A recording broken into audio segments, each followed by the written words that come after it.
कुछ लोग ऐसे हैं जिन्होंने वाकई, मैं उनका अब नाम तो नहीं लेना चाहता, मगर पीठ में छुरा घोंपने का काम किया है। निश्चित तौर पे मैं तो उन पे विश्वास क्यों करूँगा। और आने वाली कोई पीढ़ी भी, जिन लोगों ने ऐसा काम किया है कि जो नॉमिनेशन भरवाने तक मेरे साथ थे और नॉमिनेशन भरवाने के बाद भी मेरे साथ रहे और चुनाव से 3 दिन 4 दिन पहले आके वो चले गए, वो मैं तो चलो विश्वास करूं ना करूं, उन पे जिंदगी में कोई भी भरोसा नहीं करेगा। मेरे रडार पे क्यों रहेंगे? वो सारी दुनिया के रडार पे रहेंगे कि ये आदमी किसी के साथ भी धोखा कर सकते हैं। जो इतने नजदीकी होने के बावजूद मेरे को धोखा देंगे तो वो किसके हो सकते हैं? वो किसी के भी नहीं हो सकते। इसलिए उन पे विश्वास करना मैं कहता हूँ बेवकूफ़ी है। आज झांसी के विधायक विनोद ब्याणा ने स्थानीय विश्राम गृह में अधिकारियों की मीटिंग ली और इस दौरान उन्होंने चल रहे विकास कार्यों को गति देने के लिए कहा और इस दौरान उन्होंने शहर की सफाई व्यवस्था को लेकर नगर परिषद के अधिकारियों को फटकार भी लगाई। आइए बात करते हैं इस बारे में झांसी के विधायक विनोद ब्याणा का क्या कहना है। आज हमने एसडीएम साहब हमारे बीच में बैठे हैं, इनके अलावा विशेष तौर पे public health, urban local body, B&R और ग्राम विकास, ये डिपार्टमेंट बुलाए थे क्योंकि हमारा काफ़ी कुछ पैसा पहले से ही चुनाव से पहले हमने अप्रूव करवाया था। काफ़ी कुछ नहीं, कई करोड़ रुपए, हो सकता है वो 50, 60, 70 करोड़ रुपए भी हों जिनके काम अभी पेंडिंग थे। किसी के तो टेंडर लग गए थे, कोई आचार संहिता में आकर के टेंडर भी नहीं लगने पाए, और कुछ काम ऐसे थे जिनके वर्क अलॉट नहीं हो पाए, टेंडर लग चुके थे। उन सारे कामों की समीक्षा के लिए क्या स्टेटस है उन कामों का, आज सारे अधिकारी हमने बुलाए थे और सबसे पूरी ब्रीफिंग करके कि कहाँ क्या प्रोग्रेस हुई, और इनको एक हिदायत दी गई सभी अधिकारियों को कि 1 हफ्ते के अंदर अंदर जो भी हमारे पेंडिंग काम है इनको सिरे चढ़ा करके हफ्ते के अंदर रिपोर्ट करें और 1 हफ्ते बाद फिर हम मिलेंगे।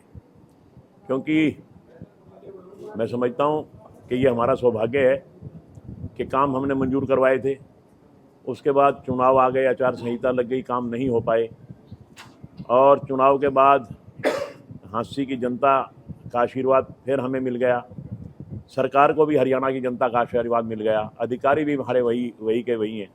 तो इसलिए अब हमें कोई दिक्कत आएगी नहीं काम दोबारा स्टार्ट करवाने में, क्योंकि काम सारे पाइपलाइन में हैं और मैं समझता हूं कि 1 हफ्ते के अंदर अंदर सारे काम चालू हो जाएंगे। सर, जिस तरीके से कई विधायकों द्वारा ये शिकायत भी की गई थी कि अधिकारियों द्वारा उनको परेशान किया जा रहा था, तो क्या ऐसी समस्या झांसी में भी कोई आई थी भाई आचार संहिता लगने के बाद अधिकारी काम को लेकर प्रति? नहीं, ऐसा कुछ नहीं था। झांसी में हमारे सारे अधिकारी बिल्कुल सही थे, लॉयल थे और पूरी निष्ठा के साथ कार्य किया इन्होंने।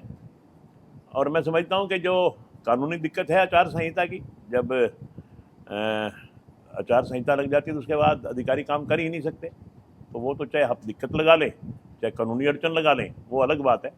जो काम हो ही नहीं सकता तो हम अधिकारियों को हम मजबूर भी नहीं करते, क्योंकि जहाँ कानूनी दिक्कत आ जाए फिर हम कभी मजबूर नहीं करते। और जहाँ कानूनी अड़चन थी हमने किसी को कहा नहीं, और जहाँ कानूनी अड़चन नहीं थी वहाँ हमारे को अधिकारियों ने पूरा कोऑपरेट किया और हमारे काम हुए, और अब अगले हफ्ते में सारे काम चालू हो जाएंगे। सर, एक ना झांसी के अंदर रेलवे जंक्शन बन चुका है, तो लोगों की काफ़ी डिमांड आ रही है कि लंबी दूरी की ट्रेनें यहाँ रुकने लग जाएं। चलो, ये दरअसल हरियाणा सरकार का मामला नहीं है, ये केंद्र सरकार का मामला है। ज़रूर आपकी ये मांग मैं हमारे केंद्रीय मंत्री तक, जो भी रेलवे के हैं, माननीय मनोहर लाल जी के माध्यम से, क्योंकि हमारे वो हरियाणा को लीड कर रहे हैं, तो उनके माध्यम से मैं ज़रूर आपकी ये डिमांड ज़रूर भिजवाऊँगा और प्रयास करेंगे कि यहाँ लंबी दूरी की जो ट्रेन है वो भी रुके। ऐसा है जी, जलेबी तो गुहाना में बनती है, 5, 7, 10 लोग काम करते हैं। राहुल गांधी जी कह गए कि 50,000 लोग काम करेंगे, जलेबी बनेंगी, बड़ा कारखाना लगाएंगे, फैक्ट्री लगाएंगे, तो फिर शायद इसीलिए जलेबी का ज़्यादा प्रचार हो रहा था कि भाई हो सकता है हरियाणा में कोई जलेबियों की फैक्ट्री लगने जा रही हो। मैं समझता हूँ कि ये मेरा सौभाग्य है, क्योंकि अगर आप रिकॉर्ड उठाकर देख लें, यहाँ जितने भी विधायक बने हैं, या तो वो ग्रामीण क्षेत्र से जीत करके आए हैं, शहर में आके हार गए, या वो शहर से जीत के गए हैं तो गांव में आके हार गए। वो या तो कोई शहरी वोट से एमएलए बना या कोई ग्रामीण वोट से एमएलए बना। मेरा सौभाग्य है कि मैं 2019 में भी शहर से भी जीता और गांव से भी जीता। और 2024 में मैं ग्रामीण से भी जीता और शहर से भी जीता। इसका मतलब ये है कि लोगों ने भारतीय जनता पार्टी के कार्यों को पसंद किया है, लोगों ने भारतीय जनता पार्टी की नीति को पसंद किया है, लोगों ने भारतीय जनता पार्टी के नेतृत्व को पसंद किया है और उन्हीं कामों की वजह से भारतीय जनता पार्टी के पक्ष में मोहर लगाने का काम किया है। आज जो लोग कहते थे कि ग्रामीण क्षेत्र में भारतीय जनता पार्टी नहीं है, आज ये साफ प्रतीत हो गया कि भारतीय जनता पार्टी जिस तरह से शहर में है, बराबर में गांव में भी अपने पैर पसारे हुए हैं।